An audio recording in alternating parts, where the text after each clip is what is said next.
Rishi Sunak has defended his Rwanda plan as pressure mounts within the Tory party following the resignation of Robert Jenrick, the immigration minister. In a Downing Street press conference this morning, the Prime Minister insisted his bill was the right approach, doubling down on criticism from the right of his party, which was echoed by former Home Secretary Suella Braverman, who said the new law won't work. Describing the bill as the toughest immigration law ever, Sunak insisted it will successfully prevent further legal challenges stopping flights taking off to the East African country. I will not allow a foreign court to block these flights. If the Strasbourg court chooses to intervene against the express wishes of our sovereign parliament, I will do what is necessary to get flights off. And today's new laws already make clear that the decision on whether to comply with interim measures issued by the European Court is a decision for British government ministers and British government ministers alone. Because it is your government, not criminal gangs or indeed foreign courts, who decides who comes here and who stays in our country. Now, of course, our Rwanda policy is just one part of our wider strategy to stop the boats. And that strategy is working.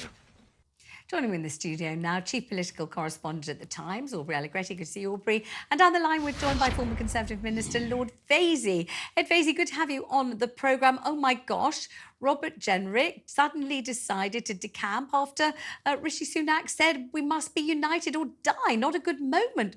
Why did he do it? Nobody knows, because he hasn't explained exactly what is missing in the bill. And I think the Prime Minister makes a very good case if you support the policy that he is pursuing, which is to make it as difficult as possible for any court to interfere with people being sent to Rwanda. This is about as tight as it can get. He's kept a link with international law because apparently the Rwandans said they wouldn't accept our asylum seekers if there was a breach of international law. But he's basically closed pretty much every possible loophole that lawyers could use to stop people being deported. I think that the Tory party is in a crisis, partly of its own making, because it's made Rwanda really the ultimate test for whether or not it's a good and effective government. And I think that Robert Jenrick has looked at what is likely to happen to the Conservatives at the next election and thought, if I get out now, I can do a Suella and I can position myself as the leader in waiting. Do you think Rwanda has become a kind of noose around the government's neck, and that most ad men, if they were in charge, or at least giving some constructive advice, would say, look, this isn't a lost leader, this is a lost killer. Just don't mention it again. Hope it'll fade away. Hope everyone will forget it. Begin to minimise it. Say, actually, only about 150 people were ever meant to go in the first place, and it's going to cost £1 million a head or whatever it was to ship them there. Just cast it under the carpet and let's move on to something else, instead of re-injecting and invigorating the Rwandan situation almost on a daily basis with energy and embarrassment for the government every time.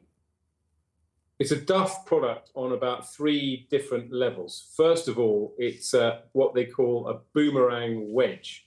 So a wedge issue is where you find an issue that can divide you from the opposition, from Labour, which is what Rwanda started as. It was meant to make Keir Starmer feel very uncomfortable and look like a woke lefty liberal lawyer, but it's boomeranged back and split the Conservative Party in half. So that's duff issue number 1. Yeah. Duff issue number 2 is actually the government has a success story to tell about the boats. They've reduced them by about, as per usual on live television, the doorbell rings, the dog goes off. Excellent. They've reduced the number of crossings by a third. Crossings have risen in other countries, so they can't tell the good news story on that. And the third thing, as I say, is they've made Rwanda the test of their success and competence. And as you say, they might get 150 people out if they're lucky by the time of the next election. But that's unlikely. Now, I suggest you talk to Aubrey. I'll go on mute, deal with the dog and come back in 30 seconds. That was my practical solution as well. You answered the door, but then you must tell us who was there.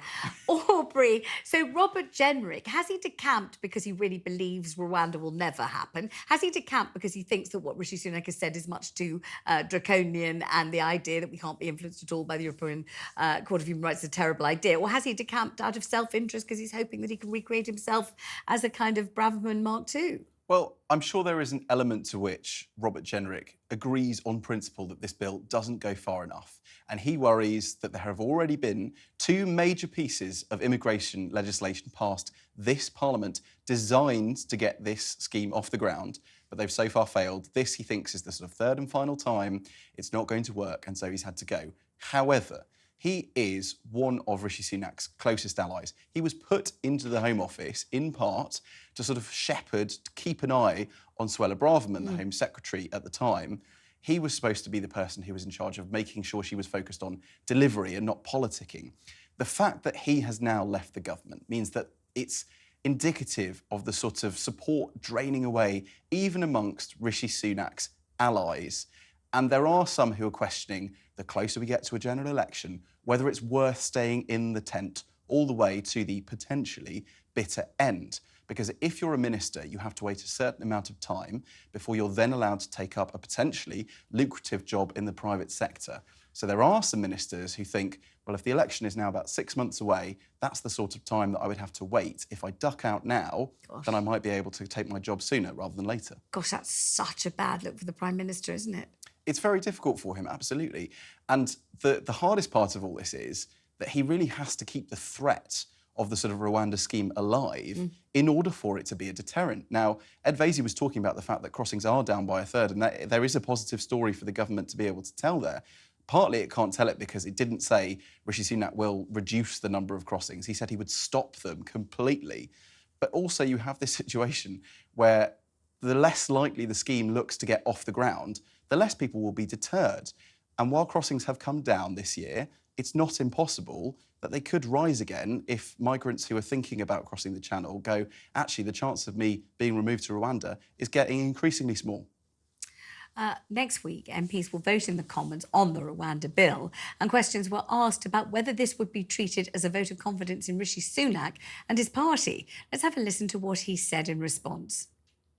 But what this vote is about confidence in Parliament to demonstrate that it gets the British people's frustration. I get it. I'm acting on it. So actually the real question when it comes to all these votes is for the Labour Party, because I want to get this legislation on the statute books as quickly as possible. That's what we're all about. We've moved at record pace since the judgment to get the treaty, to get the bill introduced. So the question now is the Labour Party. Because we've got a plan, right? We've got a plan to pass this legislation, and I want to pass it quickly, right? But I'm not hearing from anyone else that they've got a plan. Will it be a vote of confidence in the government, though? Well, he says no, and that's very important because it means that ultimately Conservative MPs know they can rebel and they will not lose the Conservative whip. However, he was also asked at the press conference, if you don't get this bill through, then could you go to the country? And he didn't rule that out completely. So clearly, this is a Prime Minister who is sort of grappling with his own party, almost like the sort of days of Brexit, where he's trying to kind of please everyone and ends up pleasing no one. So he's facing a really difficult situation. Let's talk to Ed Vaizey. Lord Vaizey, you've got the dog. I don't know what was at the door or what happened. I hope it was a delightful parcel for you from Santa. No, it was a charity worker. Oh, I was just checking whether you've been on the good list, whether you've been naughty or nice. Taking subscriptions. I told him he'd been on live television, but he didn't seem very interested in that. Tell me about whether it will turn out to be a vote of confidence or indeed of none in Rishi Sunak if they have to vote on Rwanda. I think it is a de facto vote of confidence in the sense that, he lost this blood contamination vote this week, and he lost another vote, which was obscured by that vote. If he gets a big rebellion, it's going to look very bleak. Now, I don't have any sympathy with the rebels on this issue because of their motives. And this is the right wing of the Tory party that caused so much damage to the Conservatives over so many years and seem only focused on their sort of bizarre ideology rather than actually a functioning Conservative government that does things for the British people. And they're very pompous. They've got this thing they call a Star Chamber, forgetting that the Star Chamber was, of course, King Charles I's autocratic way of overruling the will of Parliament. And apparently they're all going to meet at the weekend and decide whether this legislation passes muster. But if they stay united, a bit like Theresa May's attempt to get Brexit passed, and vote against it, even though they may not have enough to completely remove the Prime Minister's majority, it will be tight because obviously all the opposition parties will unite in opposition against it as well. And then he's got the problem, fighting a war on two fronts, of the centrist Tory MPs who are very, very uncomfortable with this very hard immigration bill. And some of them may also rebel. And it's going to look, the core point, this is politics. The core point is, if you're the Prime Minister, you've got to look like someone who is in control of their party and therefore capable of leading the country. And if you suffer rebellion and you squeak through with 5 or 10 votes, it's going to look bleak for you. And what Aubrey was saying earlier, uber cynical, even that hadn't occurred to me, that people were leaving in order to get good jobs. But a lot of people will be saying, there's nothing in this for me anymore. The election is being frittered away. This Prime Minister is not capable of winning. I'm either going to lose my seat or I've got to try something else. And Tory MPs are stupid enough, some of them, to potentially call for a leadership election as some kind of last roll of the dice. So it's all looking unbelievably messy. And the thing that is so frustrating, the Prime Minister gave a good account of his policy at his press conference, but the thing is so frustrating is, while we all want to stop the boats, we don't want people making dangerous crossings organised by criminal gangs, the numbers coming into this country are a small percentage of the total level of immigration. It's a problem faced by lots of other countries.